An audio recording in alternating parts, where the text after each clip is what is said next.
Hey, everybody, welcome to Pink Shade. It's Thursday, and that means it's Pop and Bravo, and I have a very special guest today. It is famous podcaster, writer extraordinaire. It is Molly McAleer. Hey, Molly. Hi, Mary Payne. I'm so excited to be here. When you look up, so I know your current podcast is Trend Lightly, but your resume and what you've done in the biz is so crazy because you founded Hello Giggles, which was it's for a younger crowd. It was for girls. It's like I Yeah. think that it was supposed to be like girl friendly, but I think our target audience did wind up being women around the age that I was when I started it, which is like Yeah. 25. Yeah. Yeah. And you founded that, and you've been a writer on Two Broke Girls, and then you had the really popular podcast, Mother May I Sleep With podcast, and Please Advise, huge in the podcast world. Really? Uh, Yeah. I think, yeah, Please Advise it's unbelievable when I look back some of the guests that we got on that show. And it was one of those things where after 6 years, my best friend, Christina, people always ask if Christina and I are still friends. She's absolutely my ride or die till I die. Hmm. But it sort of like had reached a natural ending point. But that show, we had some really crazy guests on there that I can't believe they agreed to come and sit in Christina's apartment with us or Yeah. going to pass and record these sort of answering questions from mostly younger people in various forms of crisis. Hmm. It was really fun. And yeah, Mother May I Sleep With podcast is definitely, I don't know if it's so popular. It's incredibly niche. It's a long form Lifetime original movie recap. I don't know if you can even call it a recap because it's tends to be twice the length of the movie itself. But it's yeah, a really long form discussion, and I love podcasting. I mean, it's the best. Yeah. I mean, I was when your name popped up, I'm like, okay, I know her because she's in this world. And then I'd kind of forgotten about the Hello Giggles thing, which was such a huge thing. But again, I was probably when it came around, probably, at home with like a 5 and a 7-year-old, and it wasn't in my wheelhouse, but it was a huge thing. And you founded that with Zoe Deschanel, who I have to assume you met from working on Two Broke Girls. No, actually, so when Zoe and I, Zoe didn't have New Girl. I didn't have Two Broke Girls at the time. We started this before that. And then Oh, it okay. was kind of a crazy, intense couple years of any kind of, for me, random girl from Massachusetts, which I Hmm. am. I came out to LA and just sort of was working in gossip blogs and Yeah. all this stuff. And then I built sort of a name for myself. That's when I met Sophia, who was our third partner Yeah. on. And then Sophia and I had this idea to start a website. She wound up in the middle of us sort of trying to figure out. We had picked the name Hello Giggles at my kitchen table in Hollywood, and Zoe and her were in a workout class, and she mentioned to Zoe that she was starting a website with her friend Molly, and Zoe said, "Oh, I want to do a website." Huh. And so she became our third partner. But yeah, I mean, that was really how we met and how we all got together. That's crazy. And then you guys sold it, and now it's part of like Time Magazine. I mean, I assume again, it's not in my age group, so I assume it's still around and it's still a thing. And you sold it, and you've moved on from it a long time ago. Yeah, so at the 2.5 year mark, I guess technically kind of 3 year mark, because we had been working behind the scenes for a while, I decided to like informally like leave Hello Giggles. So I was Mhm. still I still was a co-founder of it, but I was no longer involved in the day-to-day of the website. It was a lot to be writing on like a very demanding, one of the most popular television shows on Yeah, yeah. TV, Hmm. and running a website where that was on my pee breaks. I'd be responding to Yeah. editorial emails and like coaching people through pieces and giving notes, and that was really more my um part of things was I like onboarded essentially the first 200 writers that we had. Wow. And a lot of them were people that I knew from being a Tumblr person myself. So, Yeah. I decided to like leave sort of a day-to-day role at Hello Giggles. And I also wound up leaving Two Broke Girls after my contract was up on my 3rd year. It was just, it was a lot. I was a young person. Like, That's a lot. it was a Two lot. separate careers, really. Yeah. Yeah. And that's like kind of when I picked up podcasting a little bit, was around then. But it's funny, like, even though Hello Giggles sold, I guess maybe it would probably be a little bit over 10 years ago now, I still get emails, like cold emails from people asking me if I can like pull off some favor for Hello Giggles. And I'll run into Hello Giggles in like weird ways online. I think that they will publish on People Online or something. Mm. There will be like things that are under the Hello Giggles brand. And it always makes me laugh Yeah. because I just like, I can't believe kind of what it's turned into, it's kind of cool.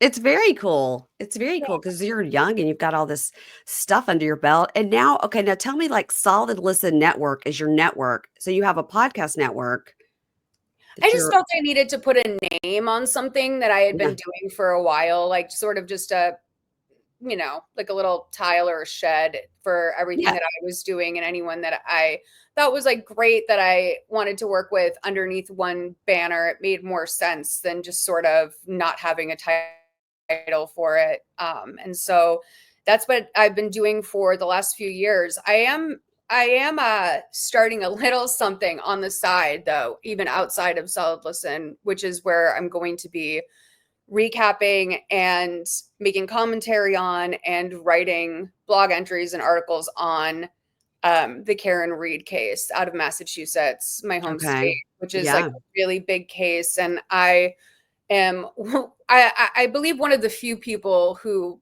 vocally thinks that she is guilty. And okay, it's the unpopular opinion, but I think yeah. it's right. And sometimes you have to say things that are not popular, but they might be right. So I'm like really looking forward to that. And I think my friend Meredith Lynch, who is going to be joining in on some of that with me, which is exciting. Yeah, I know Meredith. I met Meredith through another Meredith, Meredith Constant, who Right. does a lot of writing about the Royals and stuff. And she used to be a weekend co-host with me. We talked about, what were we talking about? Oh, Seeking Sister Wife. That's a good show. Seeking Sister Wives, a CLC show, and Meredith Constant co-hosted with me on that for a while. And through Meredith Constant, I met Meredith Lynch.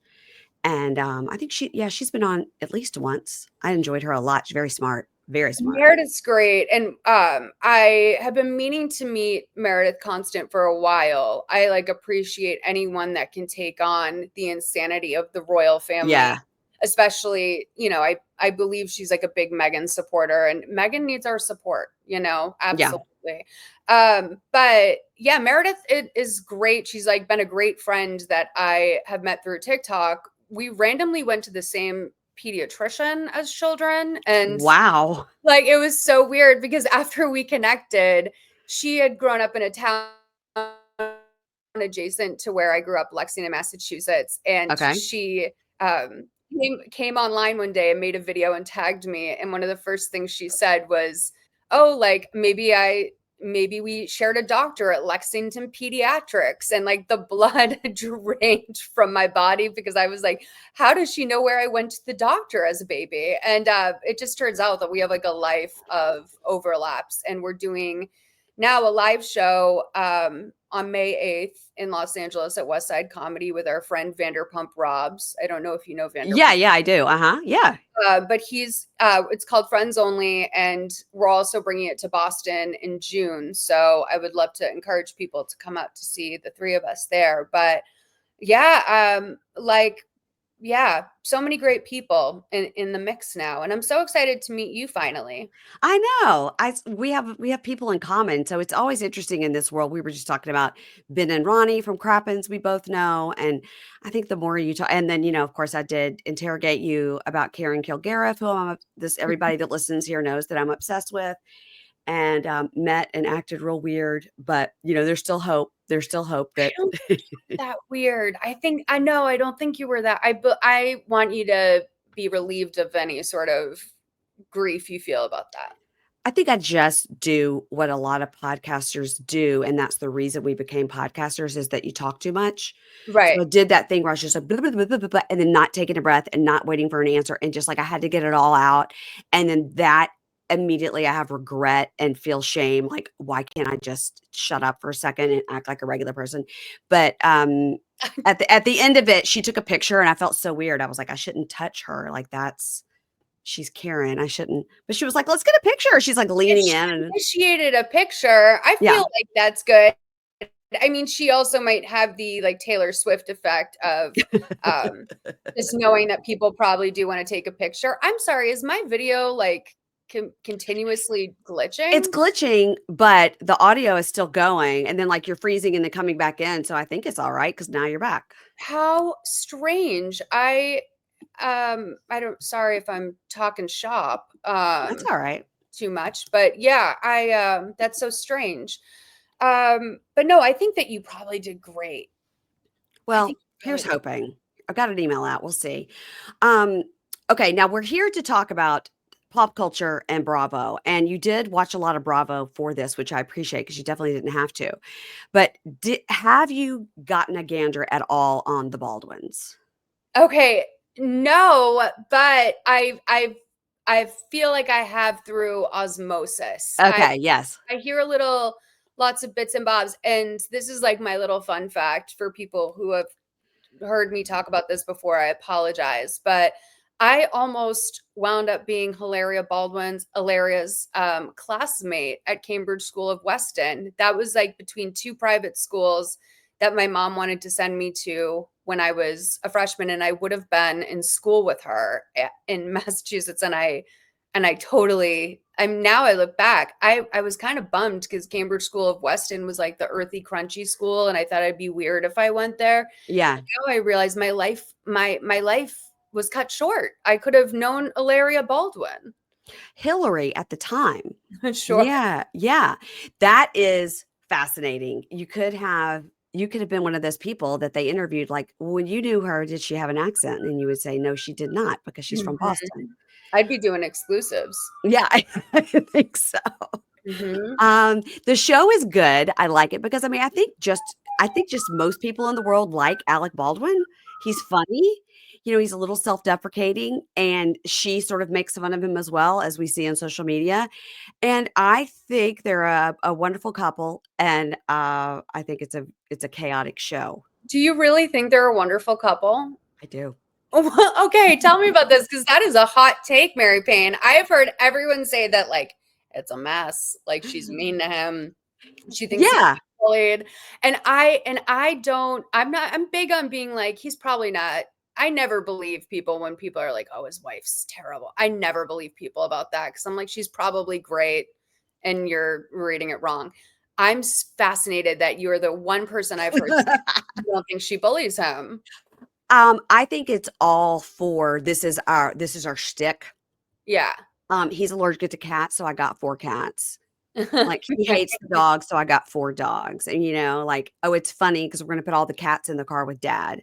It's like I think this is her shtick, and it's a lot of her sort of, this last week, she got up on a ladder, she was looking for a toy a kid had lost, and she told the production, like, "Get him in the kitchen talking about something so he won't see what I'm doing, like, just ask him the history of anything," and he just goes on and on and on, he loves to hear himself talk. And she comes back in the kitchen and she says, "I took this video, as you can see, of the gutters when I was looking for the thing." He goes, "Oh, yeah, I'm gonna get up on a ladder and blow the gutters out." And she goes, "No." And one of the kids just kinda walks by and goes, "No, she says you're too big. You're not allowed to get on the ladder." And so he looks right at the camera like Jim from The Office and goes, "You see, they just constantly call me. They constantly called me old and fat." And they do. They constantly call him old and fat. Like, she goes, "Nobody said that. Nobody said that, Alec. Nobody said that." Well, And I'm maybe like, he likes it, "He I likes mean, it." what I think is that sometimes people just don't understand teasing. I don't think that I would make it through my relationship if I couldn't roast the man to death, but, like, Yes. Who knows? It's fun and sexy for them. I think so. I mean, they've got a lot of kids. They're doing it a lot, and I think now he's slimmed back down. I think he's looking better because he was depressed for those years because of obviously the shooting that occurred. So we're coming out on the other side of that on the show. It's only 8 episodes, and the first 3 were really all about the trial and sort of now this coming back to the other side of it where they're leaving the Hamptons and they're going back into the city for the summer, and hilarity ensues. I gotta tell you, I've loved every minute of it. I hope there's a season 2. Yeah, I think I need to get in on that and watch that because I feel like I think I'll be the judge and jury on what's going on in that relationship, in my opinion. I'll be you and I are going to figure this out because Okay. here's the thing, actors are weird and Yeah. people forget that. I think that like, because people have such steam for her, which I feel I don't really I've sort of ignored some of the Pepino people and all that stuff. I think a lot of it's kind of toxic. I kind of don't really know what people's ultimate issue is with her beside faking that she's That's Spanish. that's the issue. That's the only issue, really. It's a pretty big one, just faking you're an entirely other nationality. And they Yeah. discuss it several times. Yeah. But I wonder, yeah, I wonder how much of it is that he's a weird actor and this is like the level that he wants his spouse to come in on, this sort of eccentric thing. Yes. And Yes. and yeah, maybe I'll be the toxic person that's like, I like her.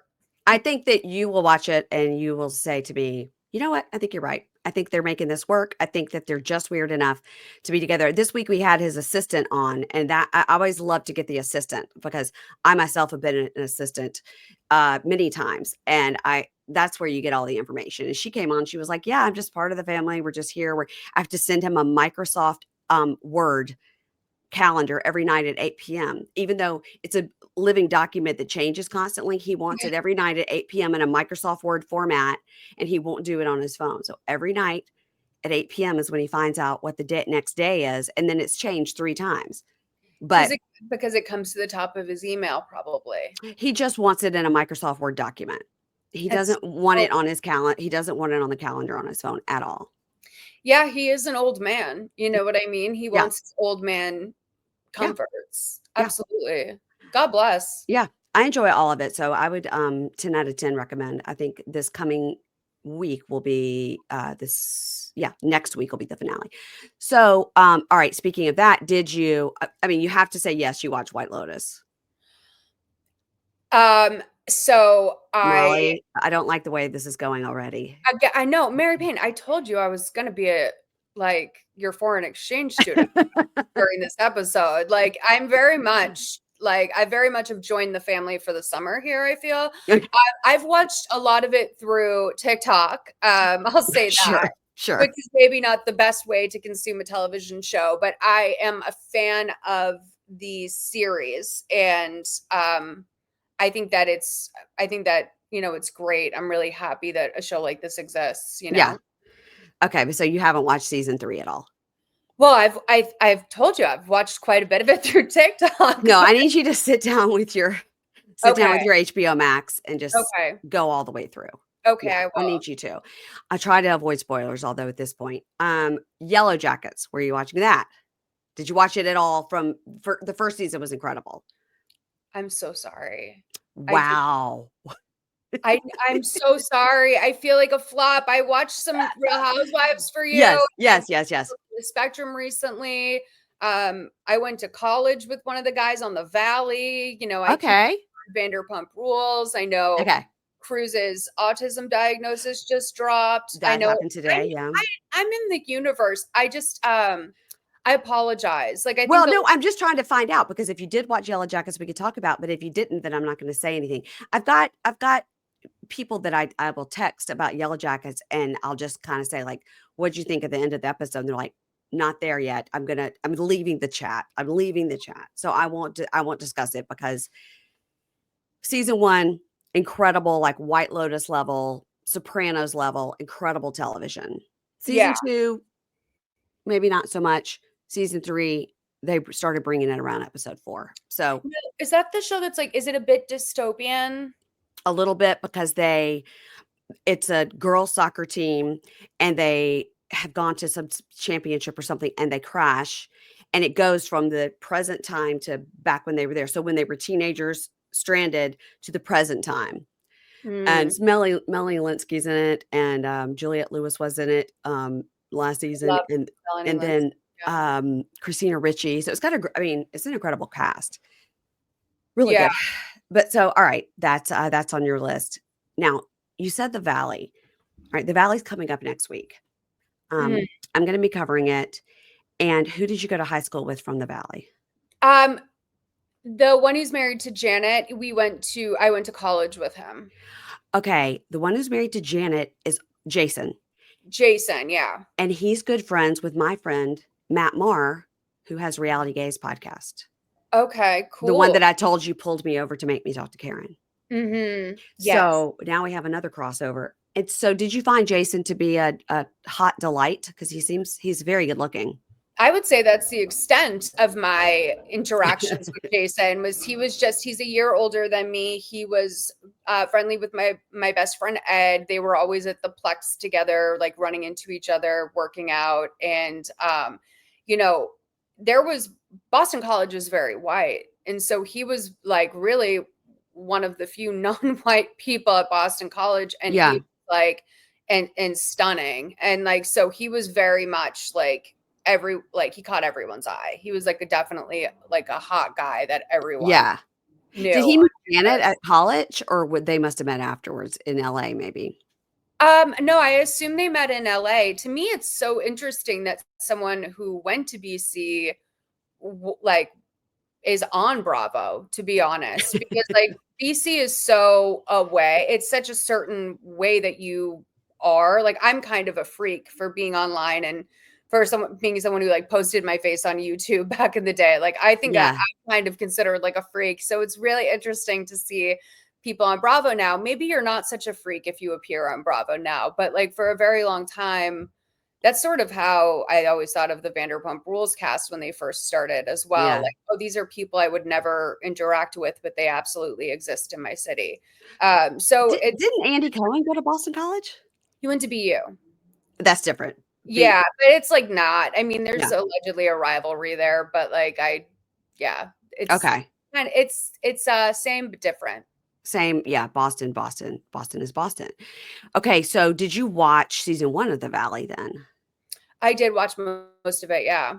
Okay. That was really good. It was when they said it, a lot of kind of Bravo podcasts were like, oh, this is going to suck. We're just going to kind of half watch it. I was like, are you kidding me? It seems like gold. Yeah. And it was. And it was. And the second season is going to be even better. I find myself very unnerved by Kristen. I don't really enjoy watching Kristen because it's so, You're worried. yeah, and it's like a little bit of secondhand embarrassment. And Yeah. there's a lot going on in my mind in terms of, you know, sometimes I feel like Lisa Vanderpump was insanely cruel to her and it was unnecessary. But then I'll reflect on Kristen's behavior for a minute and I'm kind of like, I can't blame her for not wanting that around. Yeah. Yeah. So I was like, I understand a little bit of the hesitation because if the people we know going into the Valley are Jax, Brittany, and Kristen, that's not the most appealing platter of individuals. Yeah. And it'll be interesting to see. I am a Lala and a Sheena apologist. Of course, I'm Team Ariana all the way on Vanderpump, but like, I think that I understood Lala's frustration with we have to do a show. This is quite literally a job. Yes. Yeah. And I was confused by the audience confusion about, oh, like they're not real friends. It's like, well, the job has to be done. Like Yeah. Tom Yeah. Sandoval's gonna be there. Like no one's allowed to just like not do their job and interact with this person. Right. So I am a Lala apologist. I love Sheena. I love Sheena for being unapologetically Sheena. She is who she is and she's nothing else. Yeah. And so I'm excited to see them over there for sure. Yeah, I think my understanding is that because Jax leaves to go to treatment or wherever he went, I think he went twice. When he leaves, then they kind of come in to kind of fill that gap of a standby Vanderpump person coming in, and filming with Brittany probably as a support system for what was going on there. So I'm excited about the whole thing. I'm excited about Janet not being pregnant, so she can't just like blame being pregnant on everything. I think that's good. I love her friend. 100% I love her friend Zach with the Lego hair. Love that Mhm. guy. I'm very excited about it. I'm so curious about Zach's system up here. Is it the Lyle Menendez thing where his dad ripped the hair off? Oh Is it one of like a glue one? Is it a glue wand, do you think? no, I think that's his hair. You really think so? I really do, but I'm always so naive with that. People say all the time, "Oh, so and so is on the news. They have like a hairpiece." I'm like, "Huh?"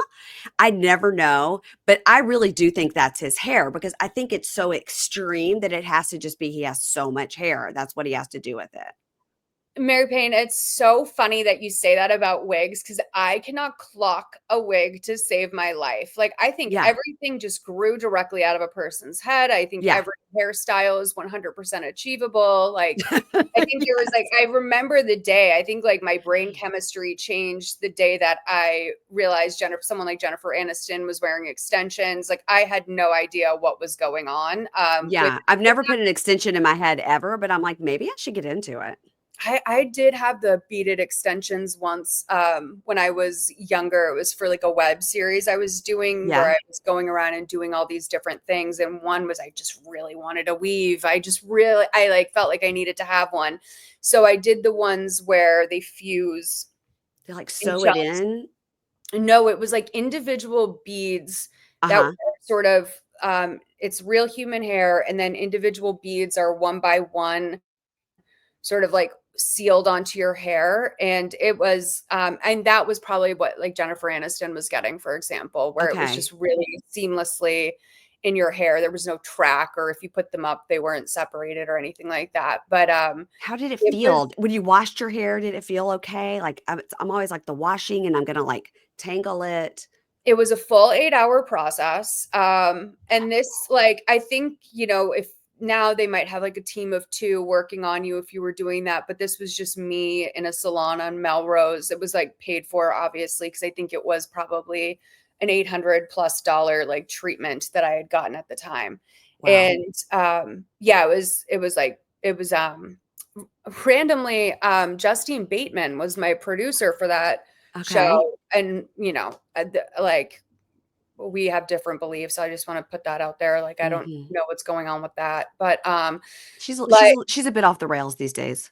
I think she might be. And so I just wanted to establish really quickly that this was a long time ago, and I don't really like no, I don't really can't really speak to what's going on there now. Yeah. Uh, but she had like done this for me because she knew that she knew I really wanted to weave. She knew that I would document it for the web series, which she was producing. So I think it was part of an Oscar gift basket that she got. And she's Okay. go get it. So this was like I experienced one of the treatments that they would normally give to celebrities. And yeah, I mean, it went all the way down to my lower back. And yes, it was heavy. It was my hair wound up growing quite a bit. I had them in for about like 8 months or something. My it was very dark. I went with the natural curl because I do have naturally curly hair. So I had like I just had a whole ass mane of really long, really curly hair. And 8 it was months? I didn't think it lasted that long. maybe like 6 or 7, but it was over. I remember like really kind of taking it to the line. I was living in poverty, you know what I mean? Like, I was like, this hair is the nicest thing I have. I'm keeping it. So yeah, but those extensions were wild. The only reason why, and I'm not trying to take away Zach's shine, is Right. that I've become very familiar with those Turkish pieces where Yeah. they will shave you down to Mhm. and then they'll glue a piece on top of it. And they really work miracles in those sessions. Like, they will take a man like they'll shave 10 years off of his face with like Yeah, a we have a guy on 90 Day Fiancé that has that. It looks like a It looks like you snapped it on like a little Lego. But he's from Turkey, and everybody's like, that's a complete system. I'm like, of course me. I'm like, really? Thought that was his Yeah, hair. They're like, not even close. It's not his hair. I know, which is why I feel like now when I watched that Ryan Murphy Menendez Brothers series and I watched Mm, his mom rip off his hair system, it took terrible. on new meaning for me. Like Hmm. knowing what these hair systems are all about and like what they do for a man, and also how humiliating it would be to have that taken away. It was like really, I was like, damn, I Yeah, get and it. that was a glue-on stitch. I mean, that was like Yeah, a early, hair club for men wig situation. That was so long ago. Do you absolutely. have speaking of, do you have a hot take on the Menendez brothers getting released, or one or both of them getting released? I Maybe. Are they not getting? I thought that maybe there was a new DA who They was not kind of, about it. I think that the new person is like, yeah, I don't think we're gonna be looking into that soon. I think it's under like this new, yeah, I think that, I think that they should be free. I think that even I'm very lenient. I'll Yeah. make an excuse for anyone that just tends to be how I am, but I do believe that they were being abused by the father. I Yeah. think that there's plenty of stuff that supports that. Yeah. And everything I've heard about them is that they are actually like very gentle, very kind, very like, educated young men. And I think that like, time has changed so much. Like the way we used to understand things and approach things is so different. And I want to keep seeing progress there. In some ways, that's a big reason why I'm so hooked into this Karen Reed case, is because I feel like I'm watching something that is going to be reflected on. There's going to be retrospectives on it where in 5 years, 10 years, when people look back on this trial, I think that they will see the way that the media has gone and the way the defense theory has taken over. And I think really taken advantage of a lot of people's existing and rightful feelings about police corruption and Hmm. Yeah. cops essentially being dirty. Like I think that it's preying on fears, and there's something very like QAnon about it to me. So I'm all about progress when it comes to that sort of justice, and also keeping a mind of like where we've gone wrong or where we've misplaced disappointment or anger in other ways. Like I think that Karen Reed getting off is a little bit like getting OJ off, like for Okay. as if that is justice for Rodney King or something. It's just, yeah, I Yeah, I don't see what you're saying. One, not the other. Yeah, I get know. it. Yeah. Mhm. Okay, well, this is gonna be a right turn. Okay, the Beverly Hills reunion. We've had it now 2 episodes. Now, you said that you were kind of, like, dipping in and out of Beverly Hills, but did you watch the latest reunion that we just had? Yeah, so I was just watching that. I watched Reunion 1 and I watched Reunion 2, the extended uncensored I versions. love when they do the cursing on Peacock, don't you? It's just the best. Yeah. Like it feels there's like such catharsis there, and I maybe didn't realize that. I think in my mind it was always uncensored. Like I wasn't hearing the beeps, I was hearing what they were really saying. But when I Yeah. watch an uncensored, it's like this is so good. It really hits. You're like, "Oh." They did that, the last season that they had of Jersey, and they had it on, uncensored on Peacock, and, those ladies can really drop an F-bomb and correctly and properly, and Mhm. I mean, I was like, yeah, it's like, this hits different when you hear like, "Fuck you, you fucking, cunt, blah, blah, blah, blah, blah." It's like, "Whoa," you know? Not to go off topic because you mentioned Jersey, though. Do you think Teresa's husband is gonna go to the slammer? I mean, from your lips to God's ears, I don't know. I think he's a bad dude. I think he's a bad dude. Yeah, Yeah. I feel so bad for her. I don't. You She don't? no. Listen, fool me once, fool me twice. Now come on now, girl. I mean, I think that at the very least, he love bombed her and that's great and whatever. But at the very least, get a prenup with what you went through with your ex-husband. She doesn't have a prenup with him. So you got to protect your as a businesswoman who pulled herself back out, from that other marriage and made her own money and all that. She should protect her assets. You can't just live in a love bubble. So no, I don't feel bad for Yeah, you're right. It's that like Catholic programming really lives in people. And I think it's also that way for like, you know, the white ethnic group, so to speak. Like, I'm not surprised that like an Italian woman would show up for her man again like that and maybe make the Yeah. same mistake. It's just the programming, I think. But like, you're absolutely right. And I will always root for Teresa. But Oh, yeah, sure. I don't dislike her, but I mean, that was a stupid move to not get a prenup. It's yeah, just after what she'd been through. I mean, I don't care if he was like Steve Jobs, he died. Jeff Bezos, like the richest man in the world, you still should get a prenup to protect your own stuff, you know, I don't whatever. absolutely. Um so back to Beverly Hills. So I thought it was really great, and I listened to Radio Andy that I guess was from this morning. I guess it had to have been from this morning. They were talking about the Beverly Hills reunion, and Andy was like, "Look, I did kind of go off on Kyle because I was like, you can't have it both ways. You can't bring Morgan on for an entire season as your friend and then decide first episode of the season." She said, well, I have a friend and we're not going to talk about her or say her name because she's not on the show. And like Garcelle said, well, she's not on the show this season. She was on the show last season. Right. And so now we're not allowed to say her name, say she's your friend, act like she exists. And that's why Andy goes, you know, you can't have your cake and eat it too. You can't pretend to be sexual in a video. And Andy also made a great point, which is not nobody, but she's become a household name because of the show. Dorit said that, and I thought Mm, that that was a really good point from Dorit. Now, I'm sort of piecing together what's gone on with Kyle and Dorit a little bit, but yeah.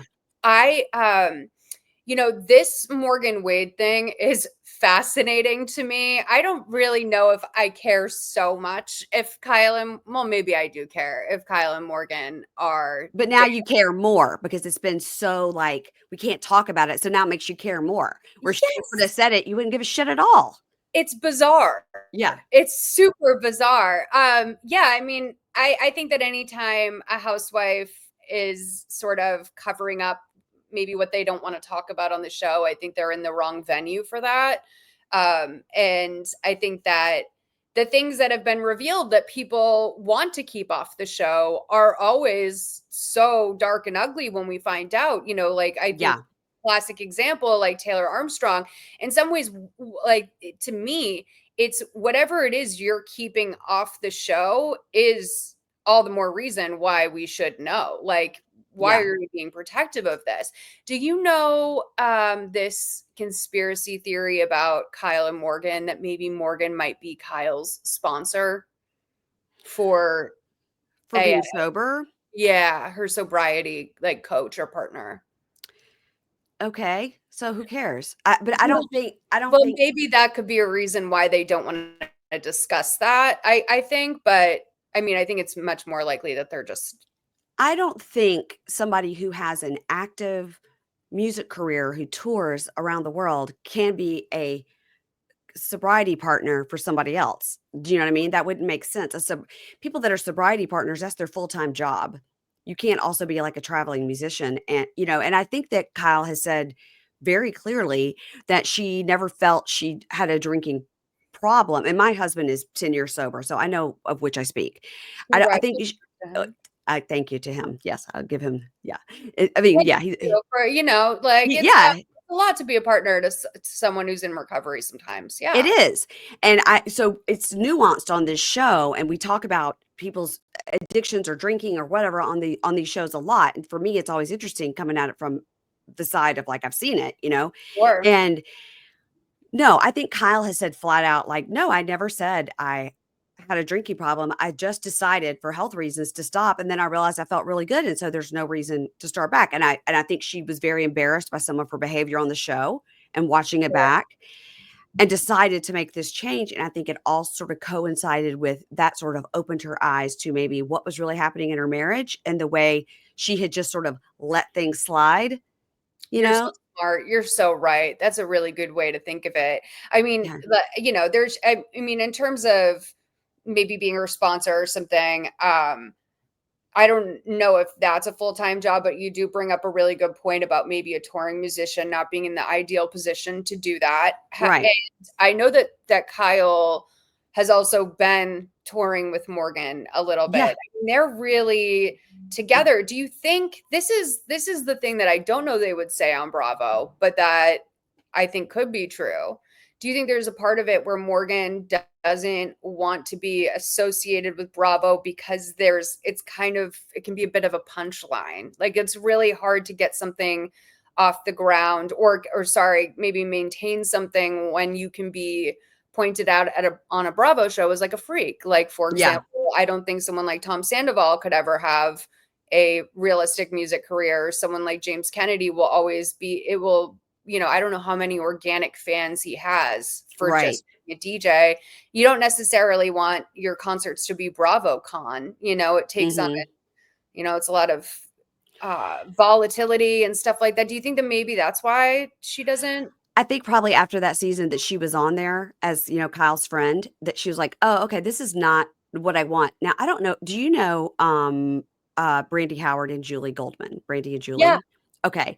So they were on a couple of weeks ago, they're friends of mine, and they were saying that I think it was somebody Brandy knows, it's Brandy's friend, Brandy's sister, somebody was at a concert of Morgan's that was in, like, Palm Desert or Palm Springs, and said Morgan, looked so miserable playing, and I said, "Oh, that's weird, because I wonder why," and she said, I think it was because of the crowd that was there, was, like, a bunch of, like, ladies that looked like me, like, middle-aged ladies that were there, like, hoping to get a glimpse of Kyle, and that Morgan seemed very annoyed, so she probably, in my thought, maybe after that first time she was on for a few episodes, maybe she was like, "Okay, this is not what I want. I'm like a tattooed country rocker. This is not I don't want these middle-aged ladies with their iPhones slung around them in a fanny pack. That's not what I want." But guess what?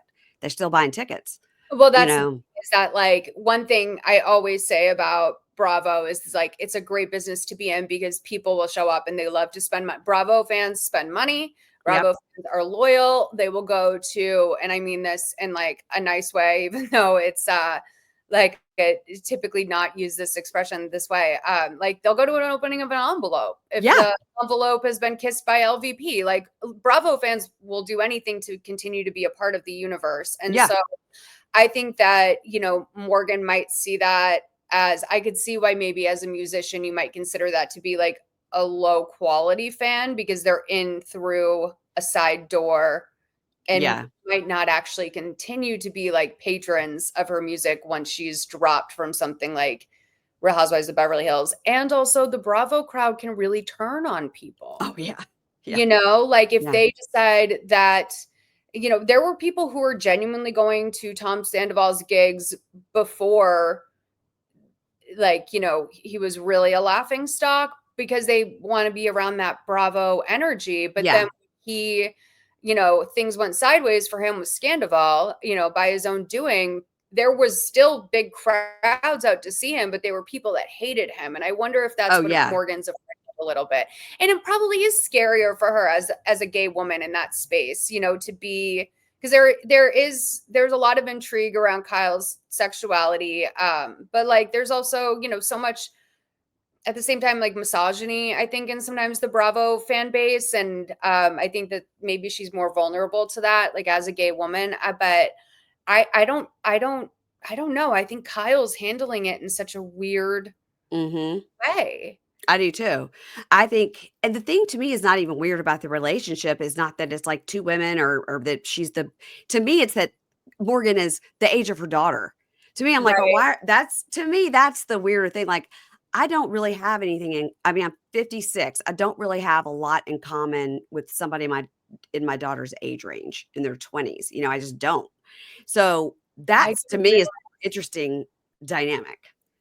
I didn't know Morgan was that young. I That's don't even I interesting. think she's like 28. I mean, she's not even 30, I don't think. Now, listen, people are going to be like, "Oh my God, she's 31." Okay, so I'm off for a few years. But what I'm saying is she's definitely between like 28 and 32. She's a lot younger.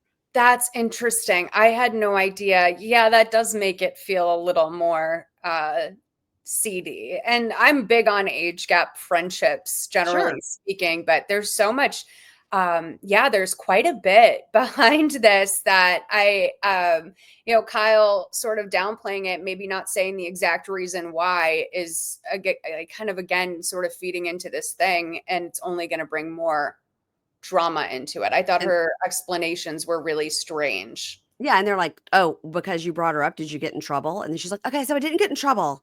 So I'm like, it's a weird dynamic there between the two of them, and I like that they brought Kathy Hilton out on this last episode because I just love a good Kathy Hilton moment. She's going to do something weird. Maybe it's put on, maybe it's all performative. I don't care.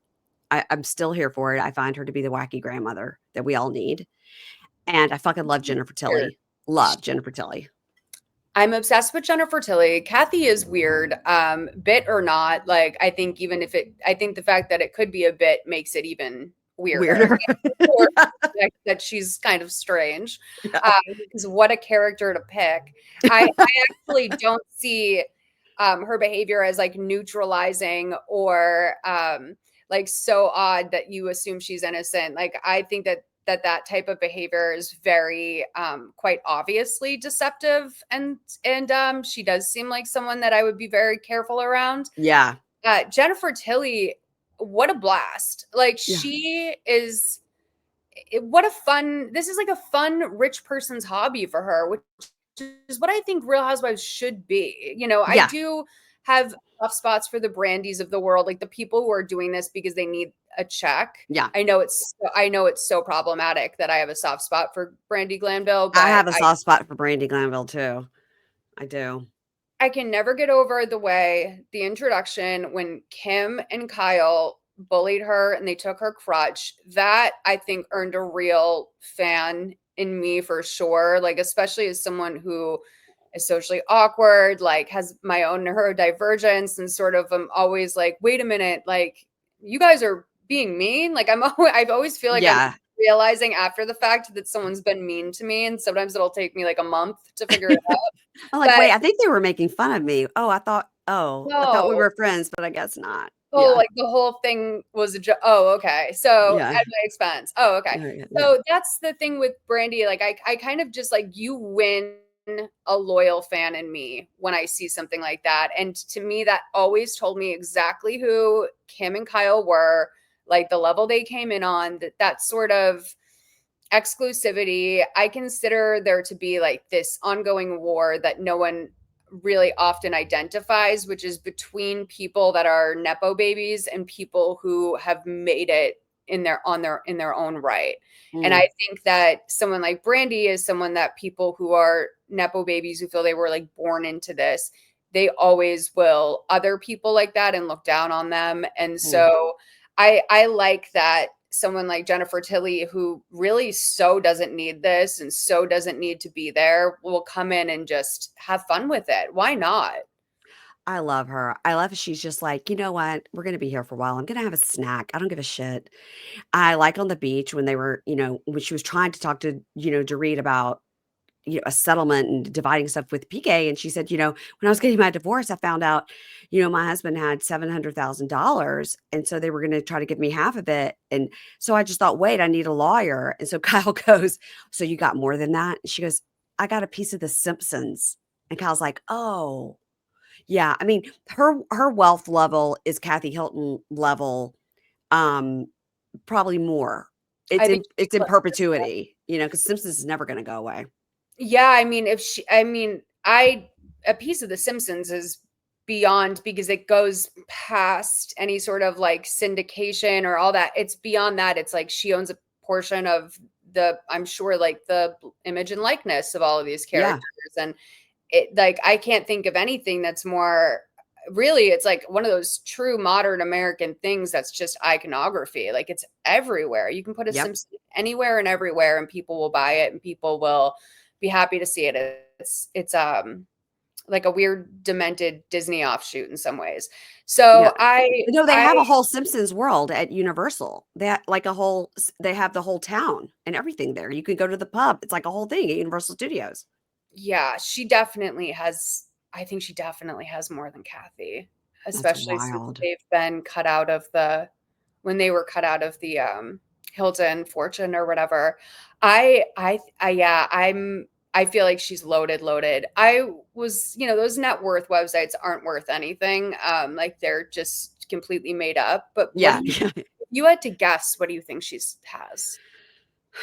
Okay, well, let me see if I could compare it to somebody. So let's get a baseline for comparison. So we would say, like, how much do you think, like Jennifer Aniston, we spoke of her earlier and her gorgeous hair.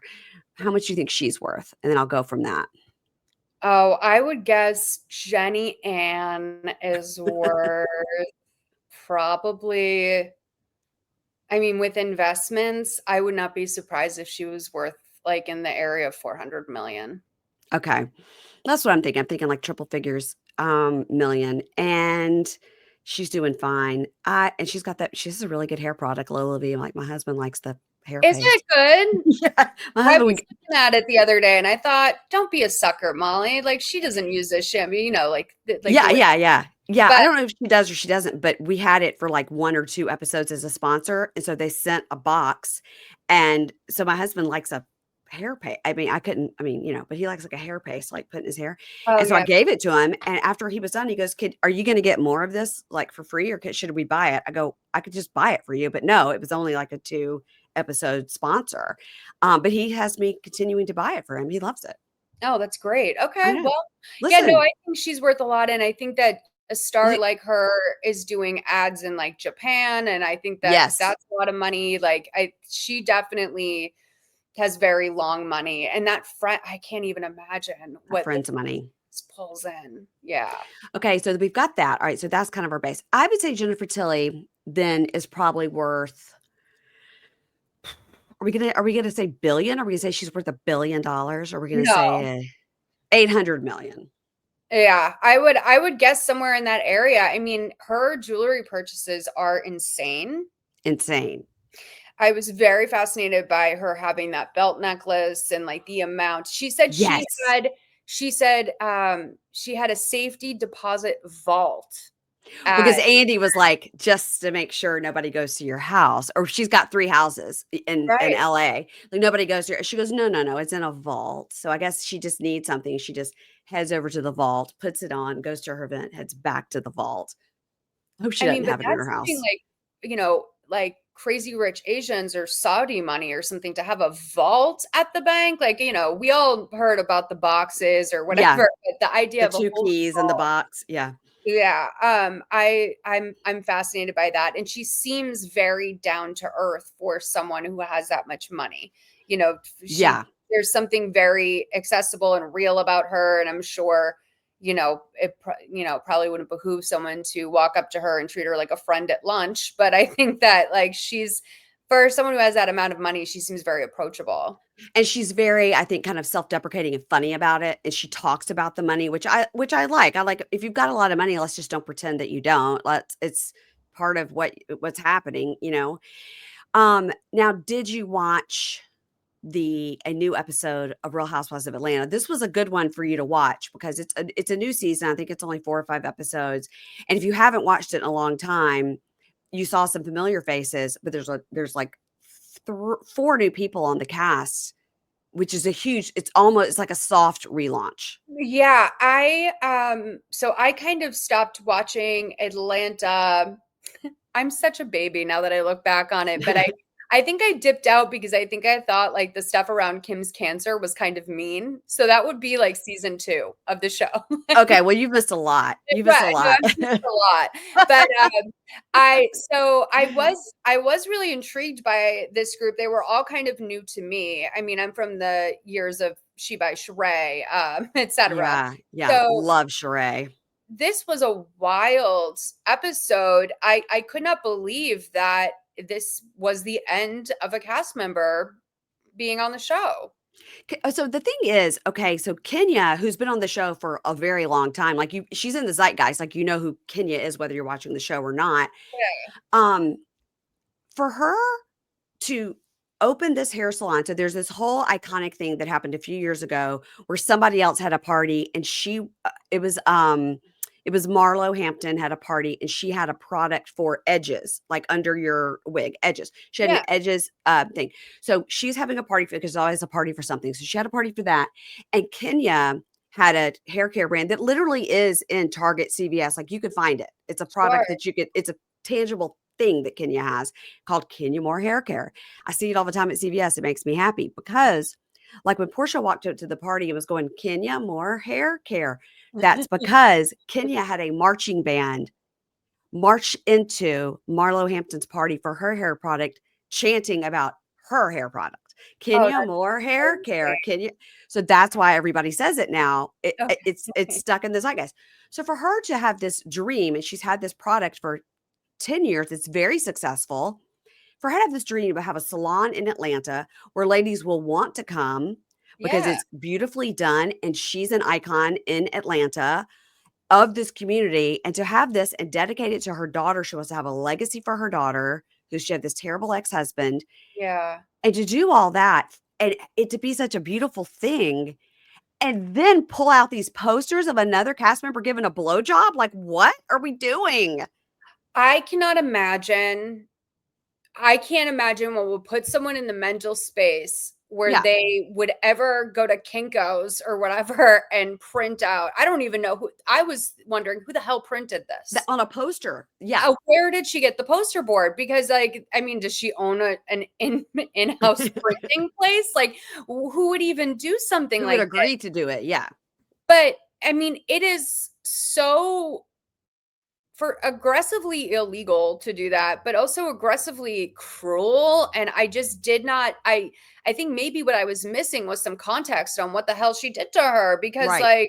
like I just couldn't imagine that anyone did anything to show such intimate, like frankly, like amateur as well. Like probably, Yeah, I mean, I don't know. I haven't seen the pictures, but I imagine that they were probably like home yeah. camera, very intimate, like very invasive photos of such like a deeply intimate and a lot of people would say, is this degrading in practice? No. Is it degrading to show imagery of it if you didn't consent to that? I would say that that's like can be considered degrading. And Yeah, totally.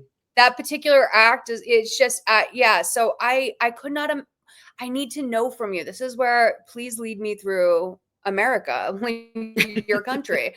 What the hell happened that she thought this was an appropriate escalation?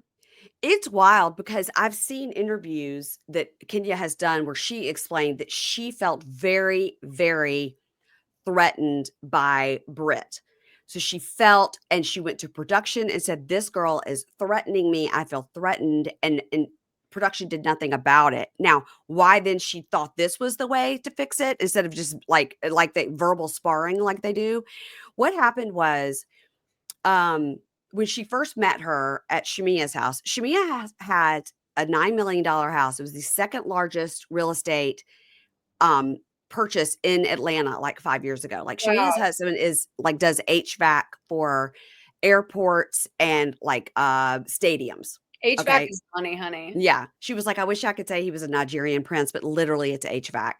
I was like, great. So they were at that house and Britt is standing there. She has this huge rock, on her finger, and but no like band, just like a engagement ring. And so I guess Kenya kind of said, "Is that a new?" She doesn't know her, so she asked. I guess she asked if that was her engagement ring or something.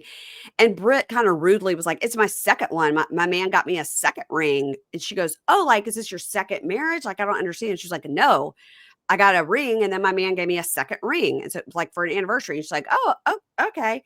So you're married or you're not married?" And she wasn't. Maybe she was being bitchy, but I kind of felt like she was just confused. So then Britt was like, "I don't like Kenya because she was rude about my ring." Okay. So, but this is how everything on this show goes. This is why we watch because it's ridiculous, right? So Well, there based was off of what you just said, I think I'm kind of on Brit's side, just you're because I wonder, like, is that hard for Kenya to grasp, but that maybe her husband got her an upgraded ring? I think it was just a weird back and forth. It was like, who's on first? And then Britt took offense to it. And Kenya's like, Sure. whatever. Because Kenya's been on the show for so long. She's sort of like, I don't care about these new people. Right. And kind of Right. treated the new people as such. So then last week, what happened was they went somewhere to a dinner. Everything's an event. Right. So they're at these long tables and everybody had to put a question in the bucket. And then they went around and picked them out. I saw that, yeah. And so Britt got a question that Shamia later admitted that she wrote, which was, why are you so hard on Britt or something like that? I can't remember the exact question. And so Kenya's like, well, and every time Kenya would start to talk, Britt would talk over her and talk over her. And Kenya is just sort of like, I think her whole idea is like, I've been on this show for 10 years. I'm the queen of the show, and you're not going to come in as a new person and speak to me this way. Whereas Britt's like, I can speak however I want. Like, I'm a successful businesswoman. You can't tell me. That's sort of the underlying of like, I'm the queen of the show, and you don't get to speak to me that way. So they Right. went back and forth where it was like, you're not letting me talk. You're not letting me talk. And Kenya said, something like peasants shouldn't sit with queens or something like that. Okay. Okay.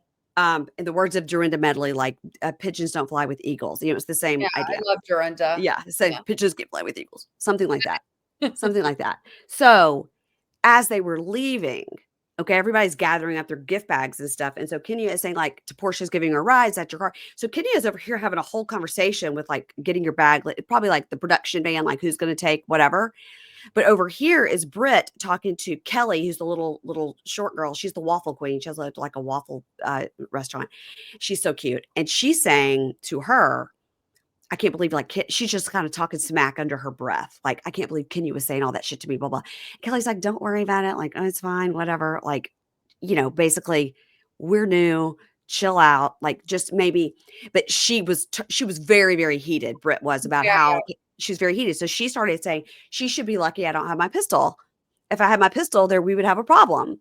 So she's not once, she said it several times. And then she's getting into her car. She was like, because she was trying to talk to Kenya, who was completely just ignoring her and only talking to production and to Portia, she was riding with. And she's again saying she doesn't even know. It's a good thing I don't have my other purse and my pistol. And I also have a whip or something like a pistol and a whip. Then her husband comes up. To me, I'm Yeah. sorry to interrupt. Yeah. Being like where I'm from, there are not a lot there's not a lot of gun violence in Massachusetts. I am not from gun culture. I'm very uncomfortable around guns. To me, there's something very, very antisocial whenever I hear someone say like, well, you don't want to come on my property, or like, be careful, like, come any closer. Like, anytime someone mentions a gun, that's very antisocial to me. And I understand that, like, in certain parts of the country, like, one might be, have a different attitude towards guns. To me, guns are very antisocial. Oh, it's I super don't think you scary. mentioned that. And it's Yeah. super scary for her to be mentioning it several times that she has a gun. She's got a gun. She's a good thing she doesn't have her gun, that kind of thing. So when her husband comes to pick her up, she's kind of walking off. But of course, her mic is still on and he's trying to help her take her because she's saying all this stuff. And he goes, do you have your mic on? The husband does. He goes, let's take it off. Like, because she's very agitated and he's trying to like calm her down and also quit saying that stuff, Yeah. So Kenya hears about all of it, obviously. Either she heard it and ignored it or they told her later or something. So that is where it comes where she says she felt threatened and felt production wasn't helping her. So what I'm saying is 2 wrongs don't make a right. Okay. So Britt felt offended by her, which we could understand. She was speaking to her very rudely. Sure. Yeah. But then she said the thing about I've got a gun, which is also bad. But then what Kenya did is like the punishment didn't match the crime, right? To pull out those pictures, her whole thing was like, let me show you who this cast member is. She's trash. Let me show you why. Well, by the way, you could just tell people she's trash and point them to a website. You don't have to pull out a poster from Kinko's at your opening of your business that you've tried to open for like 5 years. It's such self-sabotage. It makes no sense to me. Well, does she have are these images out here because she did some sort of consensual adult film, or are those out there because I know that she also was a video girl, if I picked on that. And so I know sometimes like these video girls get dragged to the gossip blogs and stuff like that. Yeah. He's released without her consent at some point. I do not know if this was from some sort of like soft porn she did, an OnlyFans, if it's out on the web and she was able to just print it from her computer, or if Kenya had to like dig hard to find it and somebody sent it to her and then she's get the Kinko's. To me, it's sort of like whether it came off Britt's personal phone or it was on OnlyFans, either way, I don't know where it came from. And I guess we're going to get more of that next week. But either way, it is such a weird choice to print this out. Like you said, like where'd she get the poster to print it and to self-sabotage her own event by showing like a blowjob pic of this other cast member who she just doesn't like. It's so like, and I can't believe like they've let her go because of it, and she's been a staple on the show for so long. It's all like it's a mind fuck. Yeah, Yep. like, to be clear, like, I still don't, regardless of the source of the image, I still don't think I think it's complete. I just think it's so whacked out Yeah. to like, to degrade yourself even by being, this is the type of person I am. I'm going to hold up pornographic images Yeah. at this event. I feel like that's a great way to hurt the future of her business. I feel like there's a lot of people that aren't going to want to interact with that. I Yeah. think Bravo, part of the reason why I was asking if the pictures were initially consensual is because I know that revenge porn is at the top of Bravo's mind probably right now in regards to their reckoning, which I believe is put on pause or whatever. But there's been, instances of that with Scandival, like Yep. revenge porn. And so Yep. uh, this is, they absolutely had to pull her for this. I'm dying to know what more is there, because there has to be something more. You don't go from, oh, you're lucky I don't have my gun, to Yeah. I'm going to respond to that with I mean, It just I doesn't think make sense. it's greater violence to me. Like, a Yeah. situation Yeah. of a gun is less than bringing out these really intimate, compromising images and showing them to everyone. And secondly, that is assault to everyone who is there. Like, that Yeah. is a form of assault to, like, show people images without their consent. It's shocking that she Yeah. did that. Oh, And she it, must have really lost it. yeah, and it's because you're thinking she had it there the whole time, and Britt came to the party and left, and you're thinking this is the time in her mind she should have been like, "Why did I think that was a good? I'm just gonna, we're not gonna do it," but she kept on with it, and that's what makes no sense because it's like you're saying, it's like it's totally apples and oranges. Like this doesn't warrant this. Nothing warrants what Kenya did at all. No. So you're sort of like, it makes no sense. I don't know what other explanation we're gonna get from Kenya's side, from her camp. I know the interview I'm talking about was on Kenya was on the Tamron Hall show, I think before the season started, to explain like, yes, I was asked to leave because I felt very unsafe. I felt very unprotected. I felt I was being actually threatened, and production did nothing about it. And then she says she regrets what she did, but she also stands by the fact that she felt like production wasn't protecting her. But again, it's like, I don't know. And of course I feel like the bad thing or the good thing, depending on how you look at it, is Bravo eventually forgives everybody, because we've got Phaedra coming back to Real Housewives of Atlanta, and she got kicked off initially for the rumors that she spread about Candy and her husband. Yeah. And now she's Oh my coming back, you gosh. know? I can't believe this. So is Kenya, so it was out what Kenya did before. This isn't a big surprise what Kenya did, No, right? everybody knew it was coming. I didn't think it was going to be happening at her own event. I thought she would go to somebody's event to try to sabotage it. That would make more sense. So when it came out last night, I was like, whoa, I didn't realize at her own salon opening that she's crying over this legacy for her daughter. And then that's the, I don't get it. I don't get it. This is one of those moments where I think it colors the entire history of someone on a show when you realize that they're capable of that. It's one of those moments that you'll sometimes experience with, there was a lot of moments of this of New York over the years, especially I think like Jill had a big undoing at one point, or Bethany, like where you have a moment where they do something that shows exactly who they are in a new way, Mm, and it mhm. sheds light on all their behavior. The fact that this behavior was living somewhere within Kenya is very uh, alarming. I think it's very alarming. Like, do you feel, now that you know that she's capable of this, are there other instances throughout the show that you look back now and you realize, oh, she can go a lot darker and a lot dirtier than I ever thought? Maybe this person that I sided with, Kenya, maybe they had some points, or maybe they saw something in her that I could not see because you hadn't been shown it yet. Yeah, I think back on several seasons back, probably 5, 6 years at least.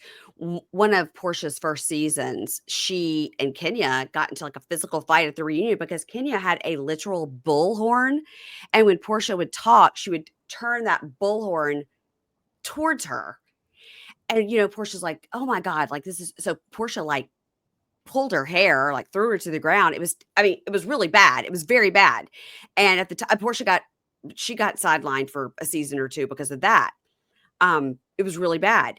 And so you look back at it now, you're like, Kenya has always been a button pusher, Yeah. she's always done that, and she makes for great TV, but this was not the move. This was not the move. And your point also, I heard John Hill saying it on Radio Indy this morning about other people when you pulled that up and other people turned away because they're like, "Oh my god. Like I didn't ask to see that. I Yes. didn't I consent to literally see that." Everybody here and I think all of the ladies leaving and especially Portia, who's also been on the show, as long as Kenya as an OG to be like, "I don't want to be a part of this and I need you to turn that camera off me." Like I don't want anybody to know I want it to be known that I turned around and left, Yeah, for you know? professional reasons, Mhm. like, I mean, honestly, like, I don't think it should escalate to this, but I mean, that is something that people could she could be arrested for what she did Totally. with those It'll that be it'll yeah. be very interesting to see because now Britt, who people were kinda like, she bugs, whatever." Now she's gonna be lifted up and Kenya's down because of what Kenya did, which was the opposite of what she thought. She thought everybody was gonna be like, "Okay, Kenya, you're so cool," and then they're gonna hate this new girl, Britt, but that's not what happened, you know? It's so incredibly cruel and it's so disturbing. And when I was watching it, I was wondering if I was even seeing things right because I don't think that I had ever seen things escalated to that level before on one of the shows. And I think one of the reasons why when Jersey started, and I hate to be digging back into these vintage archives so much, but It's okay. it was so groundbreaking that like this information about Danielle and like the book and all of that was so groundbreaking because we had never gone there with any of these shows before.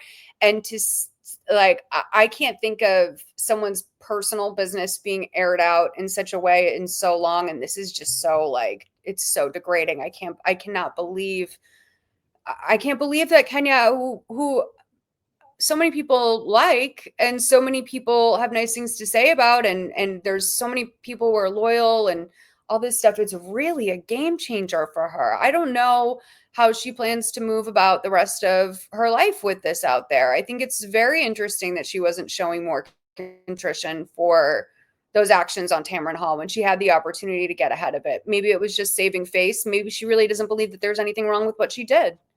It'll be interesting to see, now that we've seen what the rumor was, what happened, but now that we've seen it for ourselves on TV, it'll be interesting to see. I didn't watch What Happens Live on Monday night afterwards because usually they'll have some. I'll have to go back and see that, and I'm not sure. I bet Atlanta probably has an after show. I know like Beverly Hills and Salt Lake have an after show that's on Peacock. I'd have to go and see that, and then you get a hot take of like it'll be like the people at the party.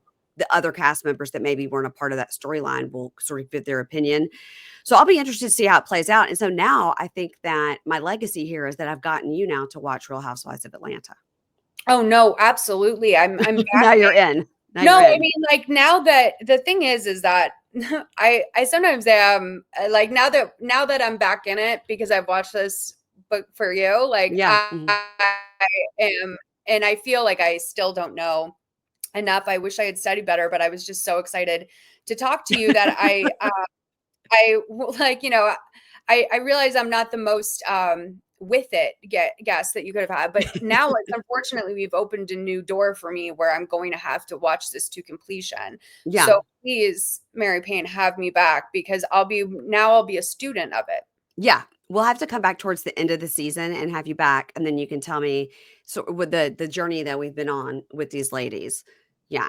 Unbelievable. Yeah. I mean, oh, thank God I'm sad that it was that what happened, but it was, what an episode I to know. wind up on. And now she's just, I mean, do you think that's a permanent off the show thing? I feel like their Bravo's legal department doesn't want the heat. Well, we'll see because it'll probably be like 2 seasons off. And then if Britt is still on, it'll probably be like, no, I've forgiven her. That's how it always goes. But we'll see. I mean, Kenya makes for good TV. Maybe she could be on, the villains the next time, that kind of get some castaways over on that Yes. show.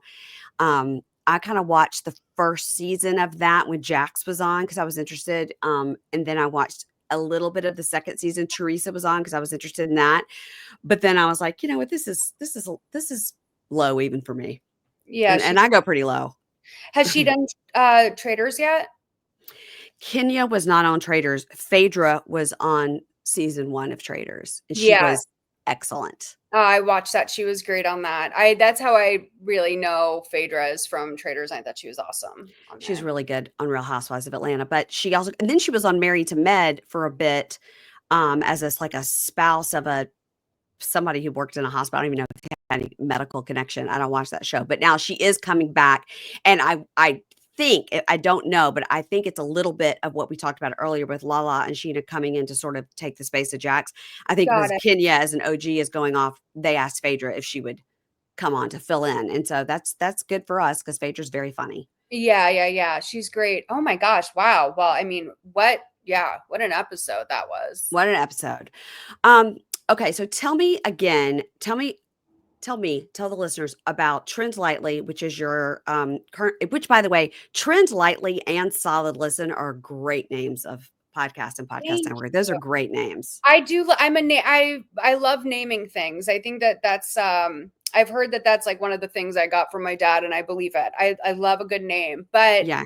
Trend Lately is a weekly pop culture trending news podcast where we talk about all the things that are trending online, things that are trending broadly, things that are trending more in our niches, and sometimes we do things that we think should be trending, like our Mm. little special interests that may not have made the wide trends, but are trending with us. And yeah, that's a lot of fun. I love when there's a great story that pops up because I just love to throw my back into that. And I also want to encourage everyone to come out on May 8th to our show. It's me, Meredith, and Rob, and it's going to be at West Side Comedy in Santa Monica, 8 p.m. on May 8th. And Okay. you can also check out in Boston. We'll be at Laugh Boston on June 25th. And I think we might be doing a second event on the 26th. That's going to be a little bit more intimate, but fun in a different way. It's going to be great. So yeah, those are my main things. And Mother May I Sleep With podcast. It's a long-term, sorry, let me try that again. It's a long-term Lifetime original movie recap show. Sometimes we do Law and Order episodes, and Oh, cool. yeah, we mix it up. And I think for sometime in May, I'd love to pick your brain about this and Kira's show that's coming out in May. I kind of want to do a complete break away from Lifetime and, all these different sort of people being tortured shows, and maybe mix up the feed a little bit by recapping a reality show. And I'd love to get some suggestions from you for what's going to be out in May. Okay. All Yeah. right. And I'd love to have you on. Yeah, I would love to come out. Those podcasts are like 4 hours long. Well, I try to do, I think when I do a reality show, it'll be much shorter. Okay. But typically they go as long as the person and I want to talk. And Okay. so yeah, that tends to be about right. And again, we're podcasters, so like I said earlier, like we tend to talk a lot. Yeah, talks too much. Was Andy Cohen's book called Most Talkative? I think it was. Or Yes. and that's I any podcaster I've ever talked to, when you get your report card when you're little, like back when they would write, mine always said like talks too much, too talkative, talks too much, checking all those boxes. So it's paid off for me, I guess. Absolutely. We're a bunch of jabber boxes, and it just happened to be our time to shine when It hit just right. when microphones became affordable and Yeah. the MacBooks and all this stuff was right here. All the magic came together for us chatty kids. I think so. I think it's the golden age of podcasting. Although just at all these we just went to the podcast conference in Chicago and went to the one in LA last year, and they're telling you at every single panel and every single speaker, podcasting is all moving to YouTube. So everything is video, and I'm like, isn't that the reason we became podcasters, to not be on video? But here we are on video. Studies show that Gen Z does not, they prefer audio only. I saw a study come out about that recently. So it's so interesting that it's more people maybe our age who are moving over to YouTube. I'm a listener. But I'm a listener too, but a lot of people start listening on YouTube and they watch and they just, and so I think what somebody said on a panel, and my producer told me, is that the kids these days, and I've got a couple, the kids these days, they use YouTube really as like we use Google. They look Yes. everything up on YouTube, whereas I look everything up on Google. So it's confusing. But listen, I just show up and do what they tell me. So tell everybody where they can follow you. We know you've got the Trend Lightly podcast. You've got your show May 8th in LA. Everybody go if you're in the LA Yeah. area. And then where can we follow you on the socials? I'm Malls on social media. So Malls on X, Mhm. Twitter. God rest its soul. I show Yeah. up there sometimes. I am on Blue Sky. It's malls.bsky.social, I guess. Yeah. I don't And know. then I'm always just like, it's this whatever on Blue Sky, but it's, yeah. yeah, I am not the most Instagrammy person. I feel so bad. I wish I had. I wish I had that connection that everyone else seems to have with it. But I'll be Yeah. on, you'll see me on Threads. And I'm on TikTok. My username there is It's Big Molly. ITSBIG Molly. Okay. Yeah, that's what I called. I went to Japan once and I thought like, I probably couldn't go boutique shopping because I'm like a American size 6. And Mm. so I was like, they'll probably think of me as Big Molly. And and that nickname just stuck for me. So yeah.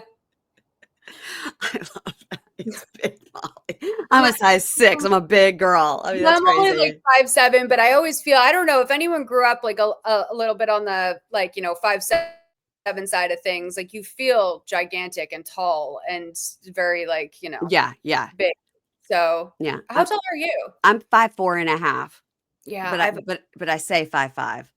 that's such a, I dream of, I've always been so jealous of like the 5'4" girls. I feel like you really got it going on. I disagree. I'm jealous of the 5. My daughter's 5'8", and I'm jealous. I think that's just about right. How My old's your husband, my husband's 6'4", Oh, wow. so I look like a little shrimpy next to him. Well, that must be nice. But The whole family is tall. Yeah. how old's your daughter? She's 22. So cool. That must be such a nice age. Yeah, she's not in school. She lives here. She runs a dog walking business, and then my son is like frat guy at college. So they're very different, but I love that. Yeah, it's I mean, your daughter must be so pumped that this is what you're into. she loves it. She Yeah. loves it. She loves yeah, she's always like hyping me up, which is nice. She comes in here and tries Yeah, to that's get in great. my office. I'm like, "Get the fuck out of here." All right, we're hanging up. Don't hang up. Everybody, follow Molly. You can find her at Malls or It's Big Molly on TikTok. And again, you guys are in LA, go check out that show. Thank Thanks.